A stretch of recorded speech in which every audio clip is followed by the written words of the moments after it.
Welcome to Sullivan Street, the Counting Crows podcast, where we have our first, I don't know, this is the Trumpet episode. And in particular, Curtis Watson is going to be joining us on the podcast. But before we start talking to him, Chris, how are you doing? And the Crows, by the way, just finished up their U.S. tour yesterday, although this episode won't be out for another month or two. But I'm good, Eric. This is fun. It's rare. It's rare that I get to.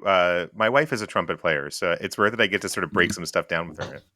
So this has been fun prepping for this one. But yeah, and I think we'll get positive reaction. Like I met somebody at the concert last time who, when I talked to him about our interview with Matt Malley, he said he loved it because he was always a bass player, and we don't, there's not enough interviews with bass players, that sort of thing. So Curtis Watson, best known for his trumpet on a few Counting Crows songs, in particular. Best known among us, among the people listening to the show. Well, and by the way, Grammy award-winning Curtis Watson. Two times. I was just about to say and so and one was pretty recent, right? 2024 and 2010. Yes. And it looks like, and I guess they were similar. I was trying to dive into this a little bit. I guess they were similar. They changed the category names, right? So it was somewhat similar. The most recent, the best regional roots music album, from an album called New Beginnings. So is it Zydeco? Is that how you say, right? Zydeco music. Zydeco. Yes. And in 2010, also won a Grammy for Zydeco or Cajun music. So great. I do want to hear about that. So 2 times Grammy award winning. So welcome to the podcast, Curtis. Thank you. Thank you for having me. So Crows fans, we believe best know you for the big. So just so if people listening right in the beginning say, "Oh, who is this guy? What do we know?" Playing in the beginning of Palisades Park. That great introduction, and playing as part of Angels of 14th Street, right? Mm-hmm. So those are the 2 album cuts I think you've been on, right? No, there's a hidden track on the Unplugged record, Chelsea. That's you on Chelsea. Yeah. Okay, thank you. Because this was the confusion. So I think one reason, and if people don't know, although we did say this when it got released, you are the Curtis that Adam is talking about in his new song. That's correct, right? Yeah, I spoke with him. I talked with Adam last week. I think it was week before last. I was calling him. He said, "Yeah, man, I shot you out on the record." I said, "Yeah, I heard." Did you hear from yourself or did you hear from us when we got? No, actually, I heard from another friend, a mutual friend of ours who was a roommate with him when in L.A. Okay. Another trumpet player friend of mine that let me know. I was like, "Wow, that's cool." Yeah, and in fact, I was really shocked. I almost want to say the one. It's like the only time in the Crows catalog, and I've been there since the beginning, where I thought they made a mistake. And what I'm saying that is when Adam says, "Curtis, blow me your trumpet," I wanted to hear a little trumpet in the background. And then he says, "What, Chris? Show me a sign." And show me a sign, yeah. Yeah, and I wanted to hear a little Chris Caraba. I assume that's for Chris Caraba, yeah. And it would have been nice to hear a little bit of his vocals. Now, I don't know if there's rights or royalties part of that, but I think that would have been really neat to hear the Curtis side. So that's who he's talking about there. So, Curtis, the one thing that I think people got confused in before we get into your music and how you got involved with the Crows, and this comes up with Chris's comment, that a lot of people in Chelsea, for sure, and also Carriage, thought that the trumpet player was Andre Carter, and because we know that he was involved with the Crows and has played some live music. So I think people didn't know who played what. Yeah, so actually it's me recording, and Andre is that's my best friend. That's my him and I both played with Buckwheat Zydeco. He's a good guy from DC, trumpet player, lived in New Orleans. We all lived in New Orleans around the same time, him and I. So he called. Well, actually, I saw it. I was like, wait a minute, that's me playing, but that's Andre on the video. So it kind of blew my mind because I didn't know they were actually. I said, so I called Adam, like, you could have called me out to do the video, man. I mean, so it's like, yeah, it was just a quick thing. It wasn't really all that YouTube thing. And we got Andre to do it. And it was like, that's fine with me. Either way, it's fine because that's my man. So he's a good guy. Yeah, and I'd have to go into the liner notes, but because I couldn't remember on the Chelsea who was actually mentioned. I know for the song "Carriage," 95% sure Andre Carter. I don't know if you know Oh that yeah, song by Counting Crows, yeah. and I'm I pretty forgot sure. about that. Yeah. And yeah, he's on the liner notes there. We were trying to think ahead of time. What are there any other songs besides those four that are? Chris, did you have a thought about this? No, I don't, and that's I was looking at I was trying to find the liner notes online for Cross because I'm not sure. Like it may not be, or at least it well mentioned, at least on the whatever what's online. I didn't go fish out the CD because I actually may not have a CD anymore. I got rid of so many of my CDs for no good reason, honestly. But But Curtis, Space. among Crow's fan, I mean that Chelsea is a fan favorite, and so Yeah. that's one reason I wanna. Okay, so that makes sense to me now. So I almost thought that was okay. So that you're saying it was Andre in the video, but in the recording of Chelsea. So that goes back. See, that's one interesting piece of trivia now, because if you were only in quotes on Palisades Park and Angels, Palisades Park is what 12, 13 years old, but Chelsea you had to record like 30 years ago or Oh man, something. Chelsea. So the thing about Horse Dreamer Blues, Chelsea, I actually put horns on 4 songs. And if you look at the records, Recovering Satellites Yeah. record in the liner notes, you'll see that we actually, myself, Steven Johnson, and William Terry, we actually put horns on like 4 different tracks. And the band decided if we put them on the record, we have to take a band section on tour. So it didn't work out.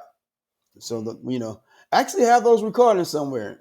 I gotta find them, but I actually have recordings with us literally playing the horns on those songs. And when you hear them, you'll go, "Oh my god, that is so great!" They should probably release those like No, uncut records. They should. Now I'm very excited. That way we're winning. Yeah, That's I don't amazing. think there's some people, it's not us, but there's some Crows fans that are really into these rarity type of things. And so, yeah, ask Adam if you could do it, charge $1 a track or something, and I'm telling you, people will buy them. They love those rarities. that's Well, no, it's because we already recorded. It's already recorded. We've already done it. It's just they made the Satellites and Recovering record and they took Yeah. all the horns off of it. So I actually have the recording with him singing and the band playing and with the horn section in it.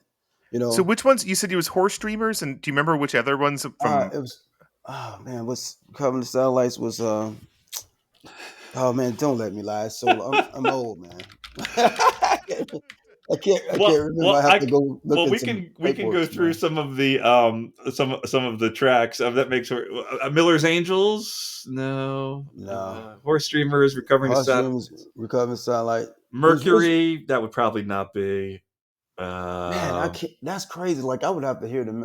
Yeah, go. You might have to text us Man, I about see that. it. I wish I'd have thought about this in advance because I would have found the CD that I'm actually playing it on. Like here, this is what it sounds like. So I actually do have it as in CD. And That's you said crazy. there was a horn section. It was not just you. Yeah, it was a horn section, right? So We played the horn section. So what does that? What does that actually entail? How many people and what So it's instruments? trumpet, trombone, and tenor sax. Okay. Oh, And that's cool. the trombone player was Steven Johnson, who actually started a band called Cool Bone, was a brass band out of New Orleans, and William Terry, who plays sax and ended up playing with Shamar. Shamar, what's Shamar last name? Shamar Williams. Shamar trumpet player out of New Orleans. Well, he plays bass with him, and he doesn't play bass anymore. But however, we were out there for a week and we recorded those tracks with them with the Counting Crows. But we're all a band from New Orleans called the Soul Rebel Brass Band. So we Okay. were members of the Soul Rebels, and Adam came to New Orleans looking for some horn section, some try to do something different Yeah. with his music. Uh, Henry, his best friend named Henry, and DJ. I can't think of DJ, crazy DJ from New Orleans. Well, anyway, he took him to see Rebirth Brass Band. It's like, oh, that's really cool. But then he brought him to see us. He said, you got to check out this new band. And he just fell in love with the Soul Rebels. So we end up playing the Beacon Theater with the Counting Crows. All 3 nights was sold out. It was in the bill stated Counting Crows, Soul Rebel Brass Band, and Dog's Eye View. I think it was Dog's Eye View. that sounds Yeah, right. Yeah. Yeah, I Yeah, think I even heard Adam mention that. Now I didn't connect that to you and Andre because I guess I didn't know who was involved. Because yeah, I know he said he's always played with a wide variety of different, or he yeah, liked playing with different uh, types of bands. It doesn't have to be another yeah. 90s rock. Right, right, right, Okay, so Adam watched you, and this is pretty early in his career. He only had one right, album at that right. point, and he just said, Exactly. "I want to explore, and I want this to be the group." Yeah, he said, "Hey, I want." We only did like New York, I think, and then they did they opened up for in Washington for the Rolling Stones. Oh, right. So everyone left except myself and the drummer that's still with the Soul Rebel Brass Band, Lamar LeBlanc. We went, and Steven Johnson. We went to see them after we left New York and went over to DC, hung out with them, and we had a conversation. Hey, what do you think about putting some horns on some of Counter Crow's music? I said, man, I will put horns on anything.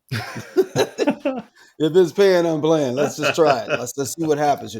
So he said, sounds great. What I'll do is I'll fly you guys out and to LA, and we'll hang out a little while and we'll make some music. I was like, okay, cool. And he did exactly that. A while later, though, because that would have been '94 then. If it was the Stones tour, right? That would have been Yeah. like summer of '94. Yeah. Yeah. But this ties into 93 or 90? Yeah, 94, because we had just did a 7-week tour in Spain. We came from Spain and we went to New York and did a show with the Counter Crows, and then DC, and then home. Yeah. And Chris, this ties into the fact that recovering the satellites like recording process took a long time because they were probably experimenting with different things. They're having people fly out and hang out for a week, right? It's not like you just played for an hour and left. Like you were Oh, hanging no, no, around. no. We were there for, actually, I stayed 7 days. I think we put the horns on in probably 3 days. Okay. Yeah, we put horns on in 3 days. They were really killing horns stuff on that. It was nice stuff.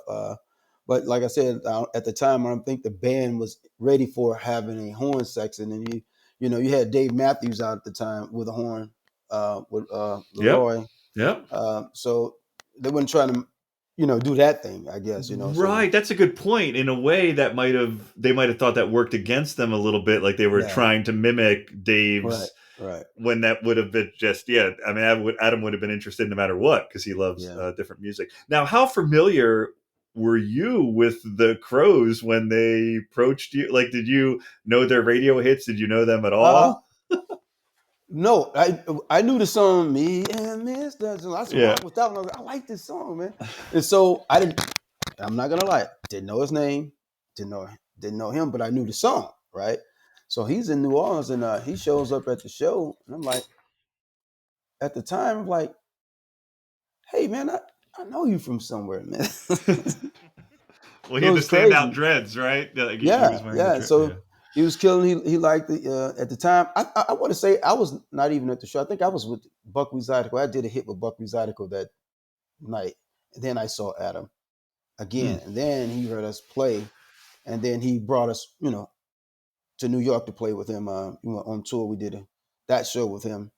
Um, After that, that's like I said, he had the conversation. Let's do something together. And I was like, hey, I'm all for it. Let's make it happen. So he said, I don't want the whole band. I just want just you, the trombone, and the saxophone. I said, that's fine. He said, he sent me the music. I worked up the parts. I gave it, to my guys. Like, check this out. This is what we're gonna do. We're gonna fly over. This is what the song sounds like. Blah blah blah. And we went there and we just hit it. Bam, just like that. Did he give you a lot of direction about what he was looking for, or was it No, just kind of you like, that's hey, just add that's what you want? no, that's the hardest thing about working with him. He doesn't give a shit what you put on. He's just like, hey. So I'm like, man, what do you want? How do you want that? Just hey man, just give me something. So I would give him to him, and he was like, cool, all right, that's cool. And I was like, you sure? It's like, yeah, man, that's it. I was like, okay, the next song, right? We put something on. It's great. Okay, cool. I just want you to taper that note right there, and that's great for me. I was like, so we were like hitting it on the money the whole time. I was like, wow. Now fast forward into Palisades Dream track. Palisades Park. Yeah. I didn't know what he wanted. I was like, yo, so I was supposed to fly to New York. The country shut down. So I end up having to, no, not Palisades Park, Oh, that's Angels, the most recent. Angels, Yeah, yeah, Angels, Angels. yeah. Yeah. Country shut down. So I end up having to do it here. And so I did it in my own studio. And the engineer was like, man, where did you cut this? I say, 009 Studios. He said, where's that? I said, in my closet at this point, because my whole studio, I was moving to a new house and my entire studio was just packed in the garage. But I said, I had a perfect closet. It was a perfect sound and I did it. He said, the crazy thing is you have so many takes. We didn't know which one to use. So we were like, it was all of them was so great. So we put this together. I said, I would have never played that like that. I would have never. What you hear is not how I would have ever played it just like that. I mean, it was different. The way it starts is a whole nother solo. And then it go boom, boom, boom, boom, boom, boom. That's from a different solo. And then boom, boom, boom, boom, boom, boom, boom, boom. That's they slice it all together. I was like, I would have never did that. But that's it's cool, really though. interesting. Did they do the same thing on Palisades where it was spliced? No, I played that. I played that. And you know how many takes it took to play that? Because I wouldn't, once again, no, that's not, I want you to do something different. Like, okay, something different. Like, what? Da-da-da, da-da-da-da, da-da-da-da-da. So it's like a school, like a kid trying to learn how to play.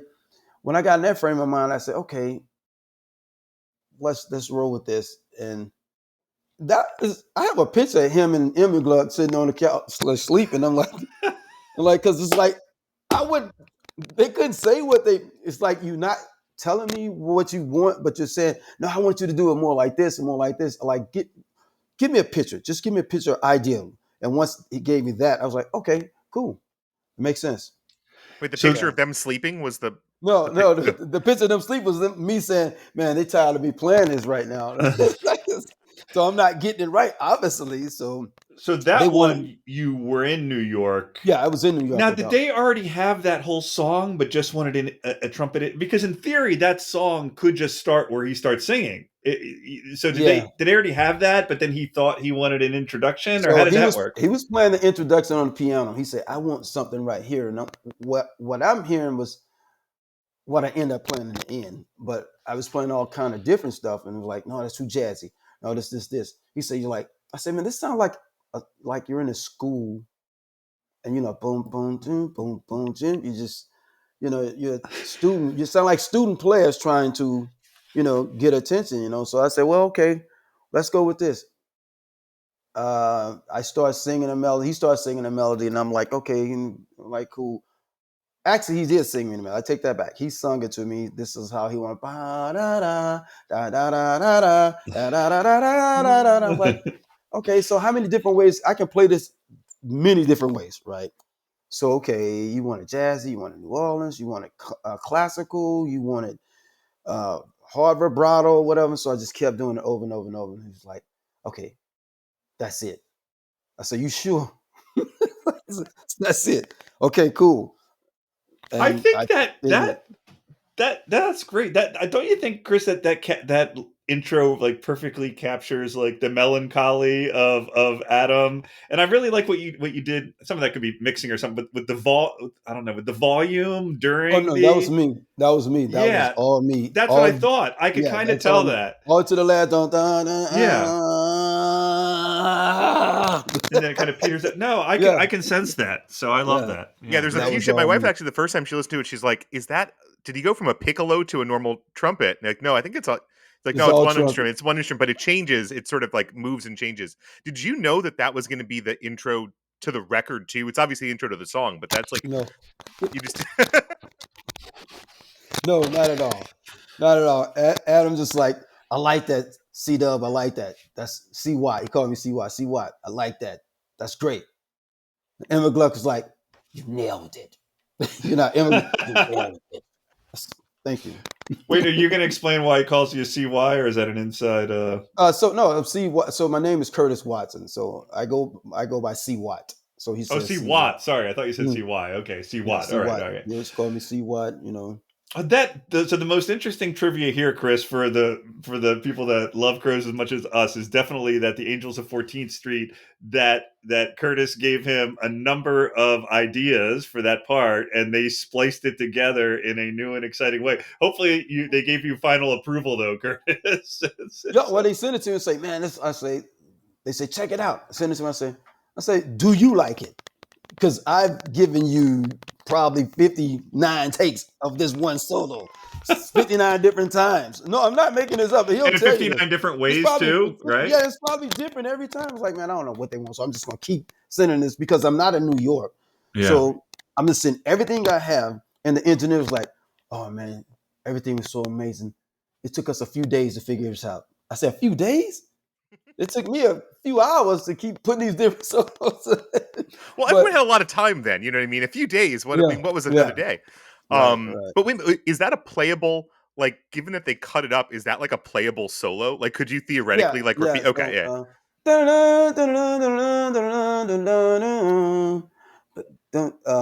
I went to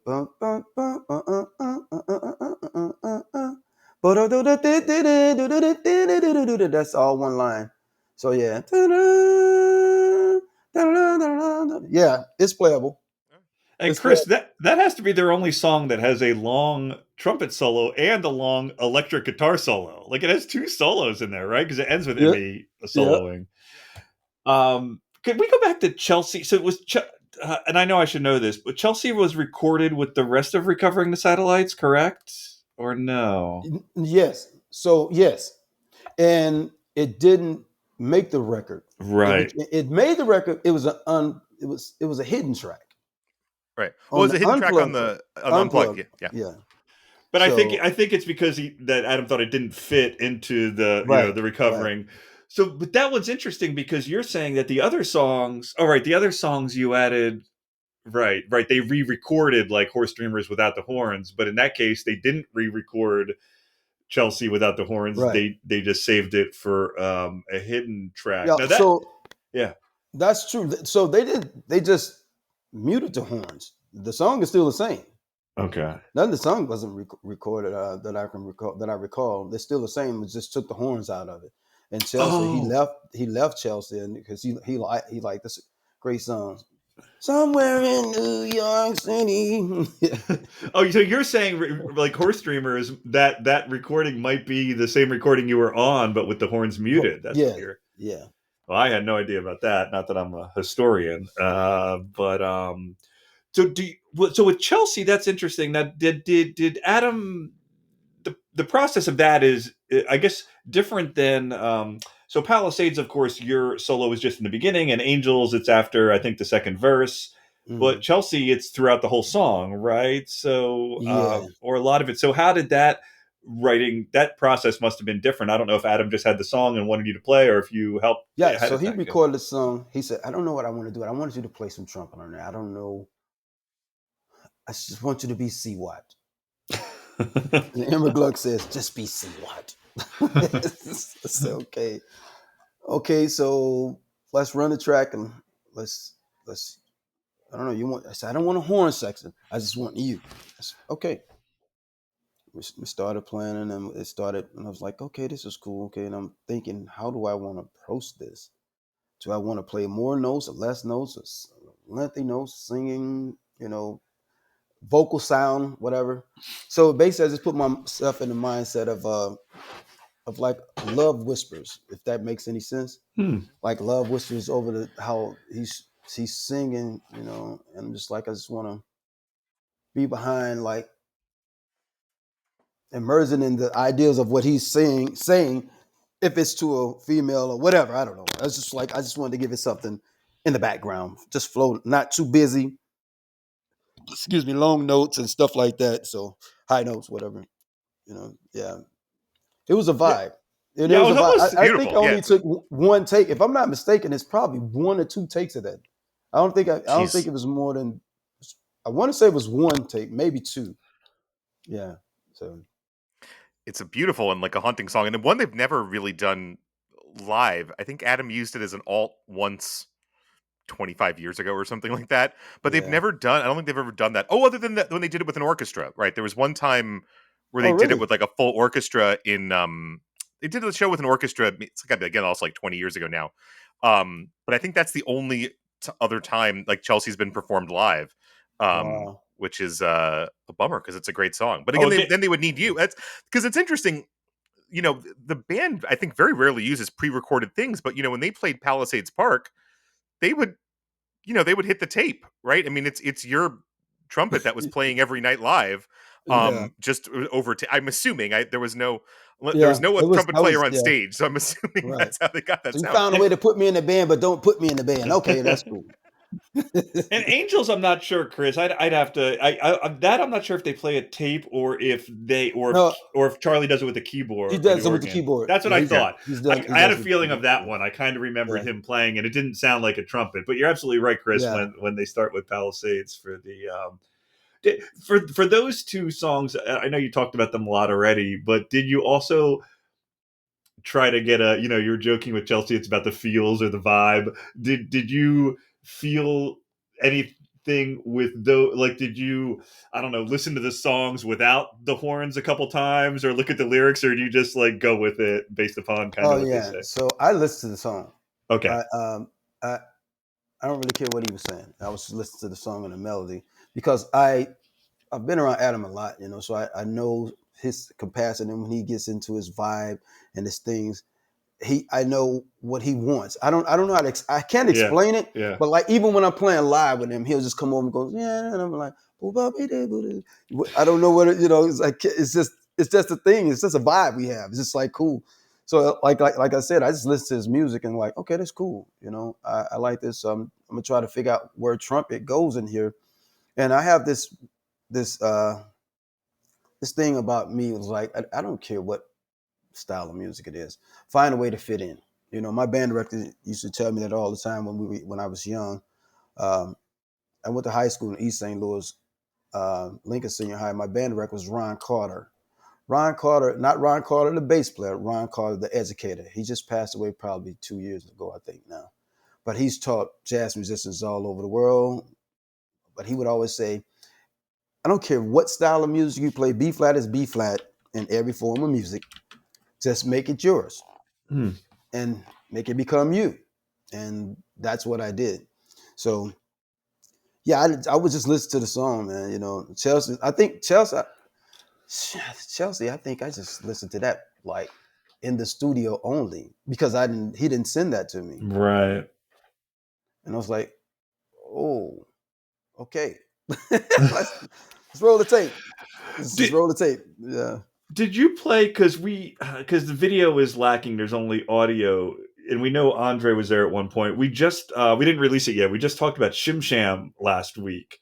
Were you there was some kind of crows at these shows at the Shim Sham Club in New Orleans. Do you know if you were involved with any of those? There was like 4 or 5 of them. Oh, And the yes, saxophone player that you talked about was there too, I think. I think it's the same one. I don't know. William, a black guy, tall guy. Oh yeah, exactly. Yeah. Yeah. So I was there, but did I play? I can't remember. This time I was bald head at that time too. Then I grew dreads. Then I went back bald head because it's the law. It's gonna go Yeah. away. I get it. You've seen me. I've been bald many years. So yeah, I remember those shows with the Continental. What's the name of the band? The Continentals. It was the Shim Sham. It was At I Sim think it Sam. became One Eyed Jacks. Someone told us also at some Yeah. point. So I think I only sat in one time. It was during Jazz Fest. It's I think always each during Jazz time. Fest, Yeah, it was always but during most of Jazz the Fest. time I'm always leaving Yeah. because, like, after I play, I'm on tour. I'm going somewhere else. A few times I got a chance to play with him, and the one time he did it, I was actually playing with the Soul Rebels. I couldn't play. I couldn't get there to do it. And one time I was with Buckwheat Zydeco. So yeah, but I do remember those over by Jackson Square area, a Yeah. little Shim Sham spot over there, man. Yes, I did play with him. Yeah, him, myself, and Emmy one time. Yeah. Was it maybe Okay. the first one? Like 99? Does that sound right? And what year now? They were from 1999 to 2003, and I want to say at some point on the 1999 show he says something, and I go, oh, I think he said Curtis's name there. I couldn't because Andre plays on a bunch of them, so that's why Yeah, it's like there's a because lot of trumpet on them, so it's hard to Andre's always he lived with them. Mhm. He said he's there because he lived with them. Yeah. Oh, okay. So yeah, I was probably on tour a lot of those. Mhm. I was on tour, and I moved from New Orleans to Atlanta in '95. Gotcha. So that's another reason I probably wasn't there. probably back Have then. you played with them? See, one thing that I don't know, and Chris is more of the live show expert. I'm more of the big picture Crows expert, I guess. But did you play with them a lot? Either random, like, have you done random shows where you showed up, and played a song, Oh or yeah. and how many times? And maybe it's been Ooh. a while, or any memories So or anything you want to say about that? San Diego street scene. I don't ask me the year, but I happened to be in town with Buckwheat Zydeco. We were on the same festival. We played the night before, or whatever, I think. And I think we played the same day earlier. And I just grabbed my horn and said, I'm going over and hang out with Adam. It's like, yo, I'm going to play. So I was like, come on, all right, let's go. That was random. Uh, in Canada, I showed up in Canada, random. Let's play. It was weird. Like, where else I played with them? Canada, San Diego, LA. In Vegas, I didn't play because we were on stage at the same time. Two different venues. Anyway, I didn't do that, but I remember hanging out in Vegas with them because I think that was the beginning of the 1990 second record tour. I think, not for sure. I just remember them all drinking. What's the champagne? What's the not Moet? The Brute? No. because he loved the Cristal. No, Crystal. Okay. It's like it's got buckets of Cristal, right? And it's like, hey Curtis, get you a Cristal. I said, man, nah, man, you got a Bud Light. I don't do that. I'm not a champagne guy. I'm strictly beer. Give me a Bud Light or a Heineken or something like that, but I Yeah. prefer Bud Light, So the funniest thing is like Tom Mullally, he's like, yo, hey, Curtis, go get me a Bud Light. Come here. He needs a Bud Light. So the fans are tripping because it's like, he's drinking Bud Light, they're drinking Cristal. I was like, hey, this is my thing. I'm not one of those guys. It was fun though. We had a great time. Yeah, I played with him in Atlanta quite a few times. The last performance I remember, it was him. It was the Counting Crows and what's the name of that girl? It's just a real world. What's his name? Oh, Rob Thomas or Matchbox 20. Matchbox 20? Yeah, Okay. yeah. That was a great show.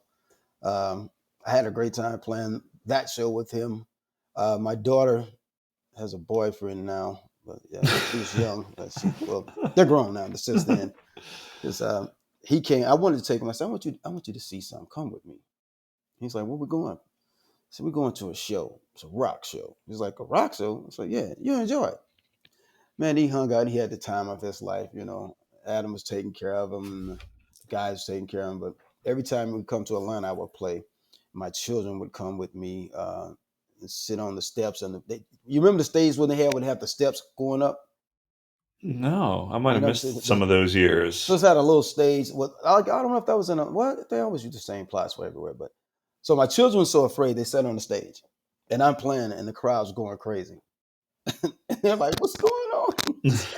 They were small. Like, yeah. So I Well, played boy, with every quite a time few that times. you're around, you should, it almost makes me think that he should whip out Chelsea because you're there. But maybe one of You these know, days you could convince him to play it again for good old time's sake or it something. never happens. That's the craziest thing. I was like, why not?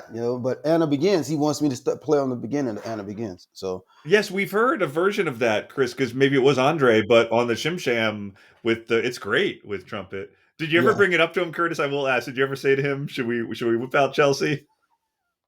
yeah. He was like, no, it's not going to be in. We're not going to put that in the lineup. I said, Oh, okay. okay. At least you asked. At least you Yeah. asked. I know he's a certain way of doing things. It's funny that Well, you the next said, time, let yeah. him know there's some other people also. That there's a lot of people out there.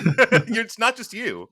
Oh, Yeah. and the funny thing about that song is that it's also a song that the hardcore fans would love, but I think even fans that hadn't heard it before, I think it's easy to love that song the first time too. Yeah. It's Um, pretty cool. you said something which we got the feeling is true, even though we've only talked to a couple of former band members, but Adam likes working with people on stage that like that if you're, as you said, like you're on the same whatever vibe or something, that he knows that he can trust you and you can, right, you kind of, you don't have to Yeah. rehearse some of these things, you just can kind of feel each other on stage. So Yeah. There's no rehearse.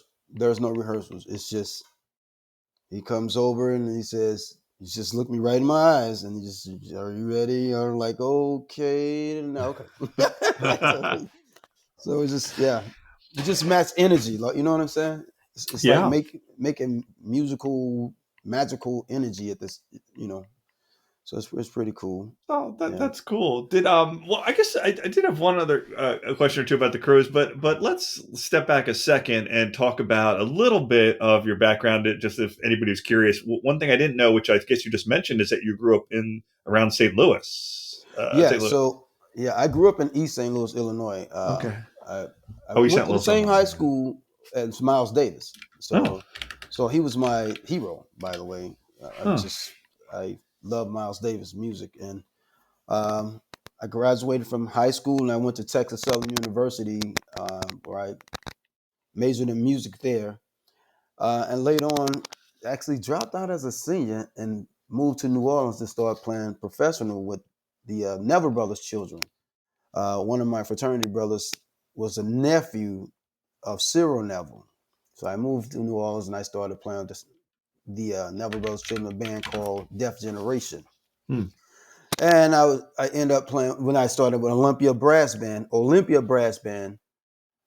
Young Olympia Brass Band was the name of the band, and we became Soul Rebel Brass Band. And from that's when then I started playing with Buckwheat Zydeco. But before that, I was already introduced to Adam and the Soul Rebel Brass Band, and that's in New Orleans, when I lived in New Orleans. Then I left New Orleans and moved here in '95. Kind of stopped playing with the Soul Rebels and just did the rest of my career with Buckwheat Zydeco and hanging out with the Crows. And I've actually recorded with live too, via Adam. Yeah. Yeah, that was weird, but it was great. They flew me out to do that. It's like, all right, Oh, everybody wants trumpet now. It's like, you've cool. recorded a couple songs with the band live. You were Yeah, saying, yeah, yeah, recorded live. I'll have to check that out. If someone had to describe, like, it seems like even though you've won your Grammys with Zydeco and Creole music, it seems like, I don't know. Would you, if someone, would you just define yourself as just a trumpet player that plays everything, or do you have like do you think you're, because I don't even know your background in training, or primarily a jazz trained, or is it just a little bit of everything, Oh, or yeah. So the thing is, I was trained classical and jazz. So okay. I played a lot of jazz in my younger years. I went to Allstate in high school. I was in this featured trumpet player, the number 2 trumpet player in the state of Illinois. Um, and then I went to high school. I went to college, and I was in the marching band. But I really love classical music, so I played concertos. I would play it in the chamber orchestras. I did a lot of different stuff, and then I actually played soca music with some of the biggest artists in the world. You know, when I lived in Houston, Texas, so I was like, I don't care what it is, I just want to play. If I can fit my horn in the crack of it, I'm gonna put it in there, and then I'm gonna play. So, like I said, my background was basically I learned classical, and then I started jazz, but my father's a gospel singer, so I was already raised in music. He sings quartet gospel music.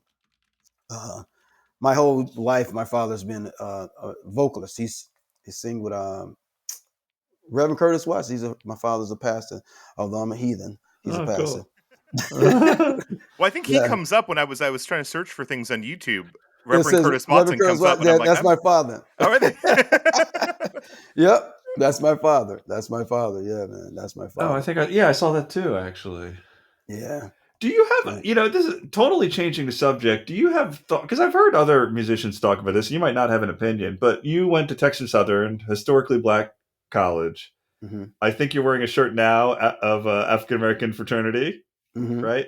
Do you have any thoughts on, because sometimes you hear, and I think it's maybe overblown or whatever, the about young African Americans, keeping some of these traditions alive, and especially in trumpet, are things better than, or are things, is there just as many, is there just as much interest in this, or do you think it's, sometimes you hear, and not, and I guess in every No, I group think about, it's oh, everybody only cares about hip hop and electronic music, no one's keeping the, I don't know how much of that is overhyped or whatever. yeah. I think there are a lot of children now that want to go to HBCU schools to be a part of the marching bands. Yes. Uh, my opinion about the marching bands, my opinion about the school systems in America right now. Public schools, you can you had great teachers that were really teaching. Then they started taking music out of these curriculums, man, and it started Mm, destroying the upbringing of these children. So you can't, for us learning an instrument at an early age, right? So now you get in a band, while you're probably in that what, eighth grade, ninth grade. I mean, I shouldn't say that's bad because I literally started playing trumpet in the 10th grade.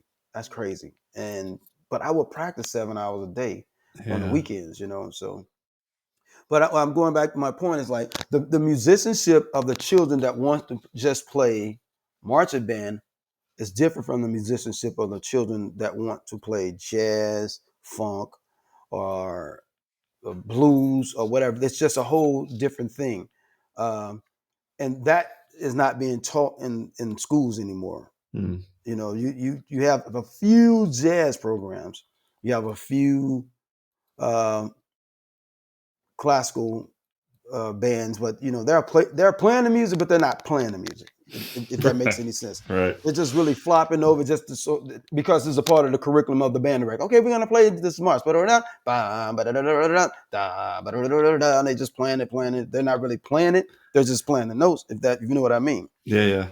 So, but when it's time to crank it up, they want us because my son is one. My son plays trumpet. Okay.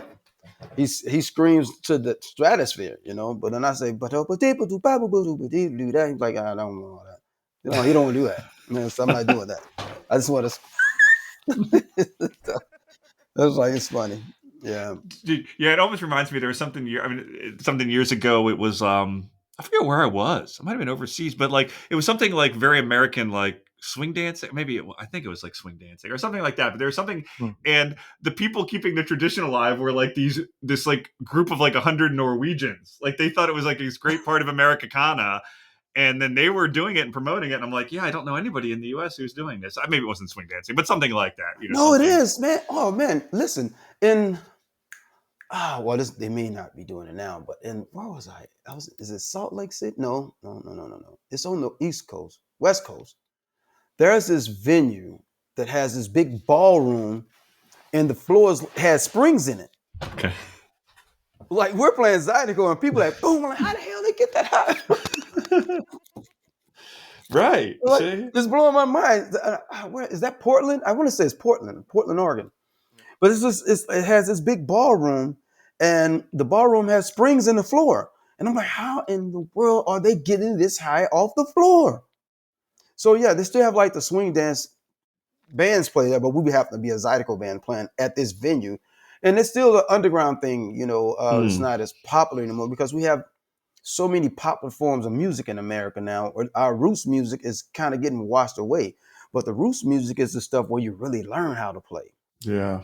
The popular music is the stuff you're just in it because, especially rap, some of the rap, you get the same metrics, but different words or the same message. It's like, it's enough of that. Give me something different. Yeah. Um, I think music has made a huge change, and now it's going back to lyrical content. So now you're getting storytellers back into music, and then you're getting like old R&B music is coming back. Mm. The rock bands are just like either they're banging out or it's something in the middle where it's not the same as rock. It's more like a soul rock, I guess. I don't know how to Mhm. say it. Where it's like real Yeah. passionate lyrical content music where it's like, he didn't have to kill my dog in the backyard. Look what he's trying to, which Well, is makes it? sense. It's an interesting time because it's like, you know, on the one hand, in certain ways, we're further away from some of the roots music, but on the other hand, the internet, which has been a great, obviously, killer of a lot of music in a lot of ways, it also makes it easier to access that stuff. So for the people that Yeah, do want to get deep, they can get back to the origin source. Like, I yeah. mean, I'm thinking about like some of the records I found when I was younger. You know, someone would talk about it. I'd have to go to a record store and find it, and then you listen to that one, and that would get you back. But like, it's multiple steps, and it's a lot easier now to get like all the way down. Like, if you got into a bit of Zydeco music, you could probably go all the way down the rabbit hole now in a way that Oh was yeah, 20 Yeah. years ago would have been very, very Oh, difficult. You can listen to be an expert in listening to yes, everything now. man. That's the I was talking to a friend yesterday in the cigar lounge, and we were having a conversation about AI, and he's like, "We have to resolve. We have to emerge into something different. We can't stay the same." I said, "You're absolutely right." And but one thing about moving forward with the technologies, like you just stated, you can go back and you can find all this old music now. Whereas I didn't throw away my records. I still have cassette tapes. I think I have a few 8-track tapes somewhere. My wife called me a hoarder. But this stuff, I'm like, you know what? It's not I'm not throwing this away. I still have CDs and boxes out there. I'm not throwing my CDs away, because I have a CD player in my truck. So I Yeah, me can too. Me put it too. in there, and jam out. You dig? So this great thing about the internet was just so great. Like I stated before, if someone can find old records, like it may be one or two or 10 copies of that particular style of music left, throw it on the internet. Now we can find it. We can find this bluegrass, this rootsy music, this West Virginia banjo playing music and all that good stuff, man. And I'm a person that believes there's always something good in music, man. It's Yeah, you're gonna get something from it.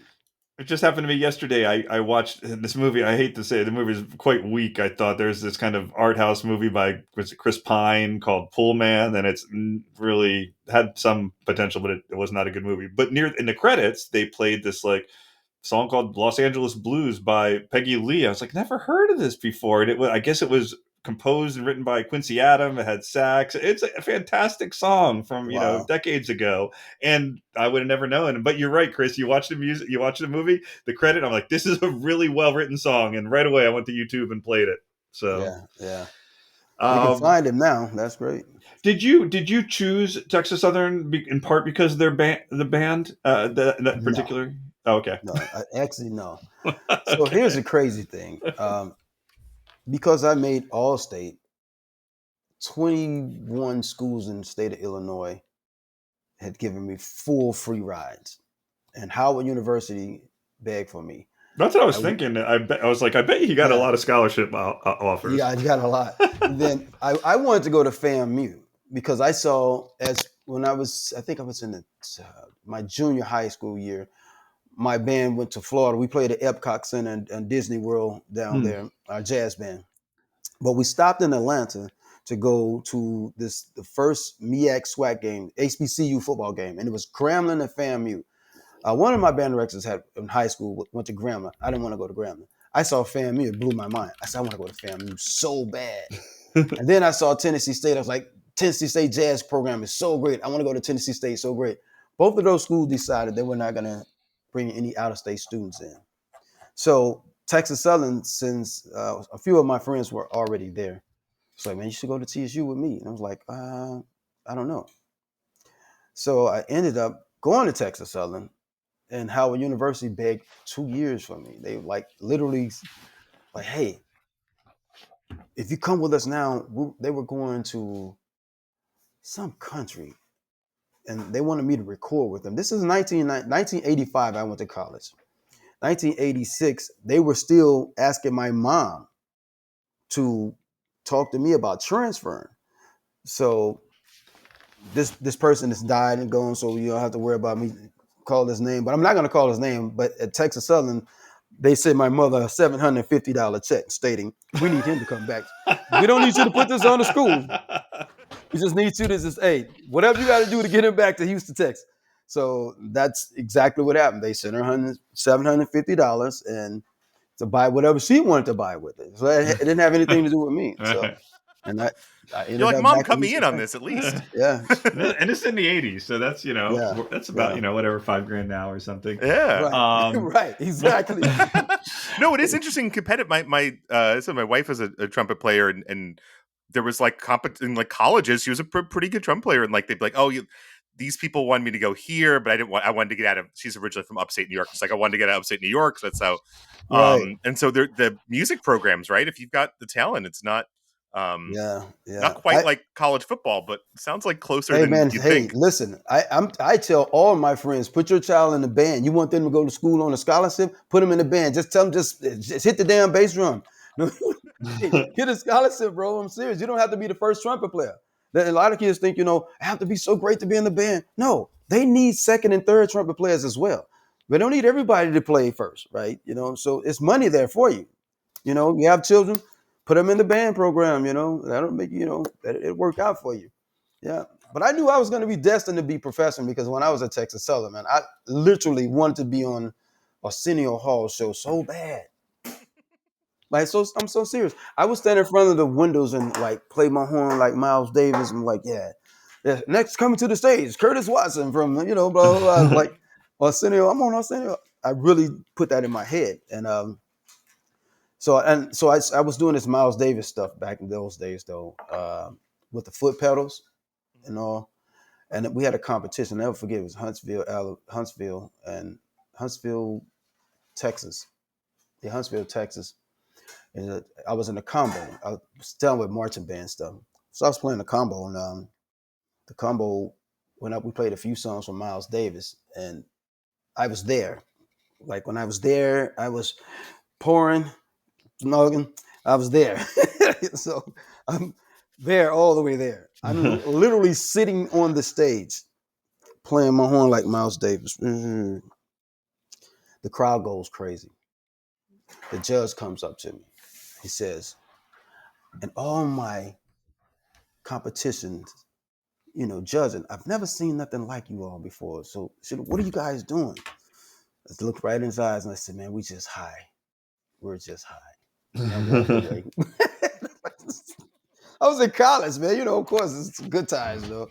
I walked away and so I say, well, I guess I'm destined to be in this life for real. That's great.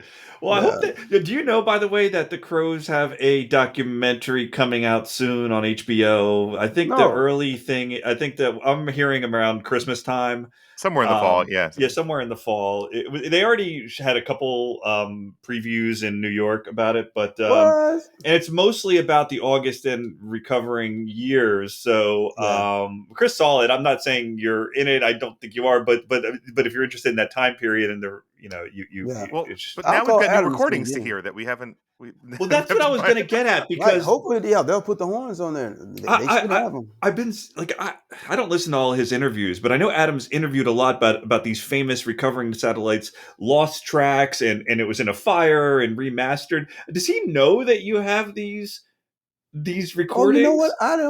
I don't think Adam knows, or he might not know. Now I have to go looking. Now you're about to make me go look in this garage for these CDs and see if I can find. But that's a pretty big deal. That's interesting. Yeah. So when you said, he did lose, I forgot about that. No, and then they lost them, and then they found some things, but not others, because that's I mean, we love all their albums for different reasons, but that's like the Critical Darling album, I guess, right? Yeah. It did really well and was different, and it's the one that he hears a lot of demand for different pressings and different re-releases. Well, and they worked on it so much. There's stuff like this that, again, I think that we knew that they'd worked on it for a long time, but we didn't know, again, that there's full horn versions of some of these songs. Like, yeah, we literally dropped horns on some things. So if he is going to re-release some tracks, maybe you can add yours as some bonus tracks or something, or at least he might like to hear them. Now I'm going to call him. I'm like, hey, I heard that you're about to drop a little small movie. What's going on? Yeah, ask about that, and because he might think that those recordings are gone, and you might have the only copy of them, right? That's I'm trying to think. They should have. I don't know if they should be the whole songs, man. Wait a minute, man. Hold up. Where's my? I may have those. Well, we weren't using emails in those days. Of course not. Yeah, when would that have been recorded? What did we say, like 94 or something? 95, 96, yeah. Yeah, 95, 96. So, yeah, some cassette tapes. Oh. Some homework for you, I still Curtis, have those cassette I know exactly what my cassette tapes are, too. Yeah, so after we talked, I don't know what else you're doing on a Sunday, but maybe over the next couple of weeks you can look into this, and maybe it'd be great if we can get you and Adam talking about these. I think he'd be happy to hear them. But I like to see if he wouldn't mind me just giving you all a sample what the horn sound like with and I mean I wouldn't give it without his permission, but we could always either you or he or we could always upload them. I mean they have a YouTube channel. Maybe he wants to put it there. I don't know. Wow. Yeah. So it's funny. I was looking at partly because the Crows don't release a lot. Even though I guess officially what we said horns are on 4 songs. That but each of the last albums, I guess 3 of the last 4 albums had right, because Hard Candy, and then not on Saturday Nights but somewhere, right, had the Palisades, and then the most recent. So hopefully. If the Crows record another album, Curtis, we want at least one trumpet song on it. So hopefully that trend continues. Yeah, I kind of think something is in the making, because when I spoke with him last week, he was like, "So hey man, are you still playing around?" I said, "Nah, not really." So you sure? I said, "Uh-oh, let me start practicing. Something about to come up." Yeah, right. Either that I'll or. get a call. Yeah, something's gonna happen. I know. Yeah. Oh, So that's great. Chris, did you have any other questions for him about the Crows, or you think we? No, thank you for taking the time to chill with no us and talk about problem. these Thank you. I'm songs. sorry it took me so long to get back to you guys. I was just trying to figure out when I was gonna have a good time. Oh, that's fine. We have Yeah. no problem. And I'm glad we could go down nostalgia lane a little bit and also learn a little more about your background. And I think for a lot of listeners, they're going to be really interested to know that you played on the recorded version of Chelsea. Yeah. That's some important trivia. Do you have anything you want to plug? On your end? Well, I don't want it to know, not at this time. Okay. Well, Okay. no. But So they I can. would just like to say, we'll continue to, for everyone that's listening, continue to support live entertainment. You know, local and national. Just continue to support it, because there are people out here working really hard to bring you one song. You don't know how long it takes to put together a song, to make magic in one song. And Right. that's hours and hours of practicing your instrument, or singing working on your vocals. It's a lot of work put into the music that so many people love. So always go out and support that, if you will. That would be my spiel, bless Yeah. somebody, Yeah. Yeah, and also, I guess they can pick up some of the Buckwheat Zydeco Oh albums, yeah, maybe, yeah. if they want to know. We can pick up a couple of Buckwheat Zydeco. The New Beginnings is Buckwheat Zydeco's son. That's the record we won the Grammy on. And the record before that was not Trouble. What's that record? Uh, Now you want to make me Yeah, go and grab my Grammy to see what it was. but I don't feel but in like grabbing 2010, the I Grammy, think I but wrote that down. Now I'm. Oh yeah, that one I didn't write the name of it. But then I did yeah. see that Neville Brothers album. You were very involved too. You got a lot Oh of credit yeah. on that one. Family Groove or Family something. Groove, yeah, Yeah, yeah. I I was. wrote the horns on that. Although my line brother, they said he did it, but it Yeah. was like I wrote it. Yeah, No, I saw yeah, you got a lot of credit for that. So yeah. And I wrote with Cyril Neville too. I thought, yeah, I've done so many. I played with a lot of people. I don't think people know. Like I toured with CeeLo. okay, Uh, I toured with Neo. I right. toured with Yeah, the Counting Crows, of course. But when I played with the Counting Crows, I would play with live. When it was yeah. the live Counting Crows tour, like, hey, Curtis, come out and play a horn with us. And a lot of people don't know, most of the live band were all trumpet players. Okay. Really? Yeah, yeah, they were all trumpet. Ed, and Ed played trumpet. I had no idea. That's Yeah, a yeah. We would sit about hours and talk about trumpet, man.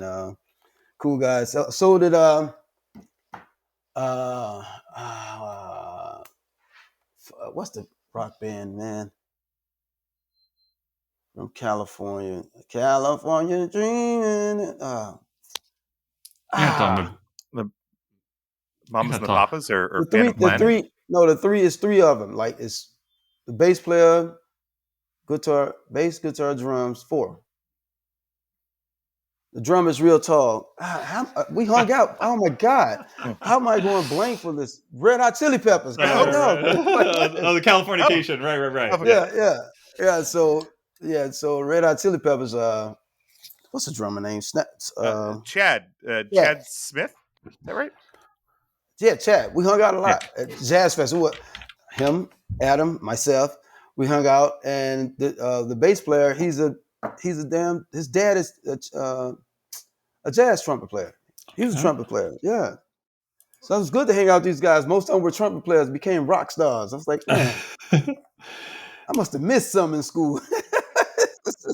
And I both Yeah. know, even though I don't listen to new music as much, or in the last, I both know CeeLo and NEO. I know all them. I used to like Yeah. Miss Independent. I thought that was a good song. So Oh yeah, I yeah, know some yeah, of yeah.